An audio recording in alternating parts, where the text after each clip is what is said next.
My father's name was Don William King. He was born the 15th of July, 1920, near Artesia, New Mexico. And he died September the 3rd of 2016 at the age of 96. He grew up on a ranch in that area and grew up as a real cowboy. My dad was only 10 when the 20s ended and the Great Depression began. They didn't have much money, and the circumstances under which they lived would be considered primitive by our standards. His father had a contract with the school to drive a bus. In fact, my grandfather owned the bus, so when he died, it seemed only natural to let my dad finish his senior year driving the school bus. My grandpa was always a happy guy.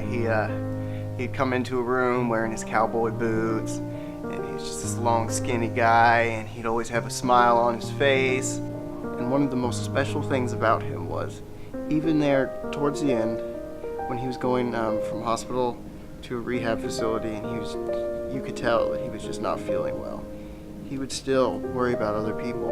He was more concerned about what other people were doing than drawing attention to himself or worrying about himself. My grandmother decided she had to sell the ranch, so my dad decided that he would make the military his career, so he joined the Army Air Corps in 1939.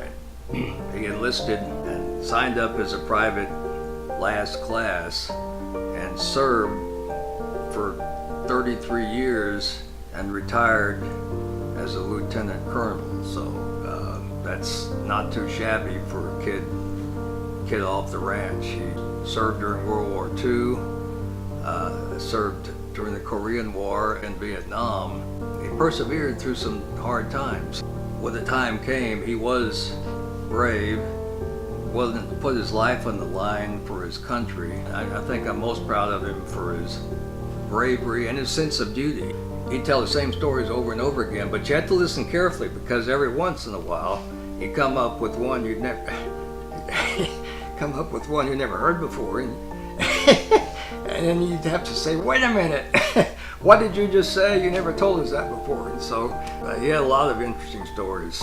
You hear a lot of times there, I never heard that my dad, that he never said, I love you. And my grandpa was never afraid to say, I love you. And I know he told that to my dad, he told that to me and all of his other grandchildren. He made sure that they knew that they were loved. And that's a really special thing to me. And I like to think, as I said when I did his eulogy at his funeral, that at the resurrection he will hear his Savior say, well done, my good and faithful servant.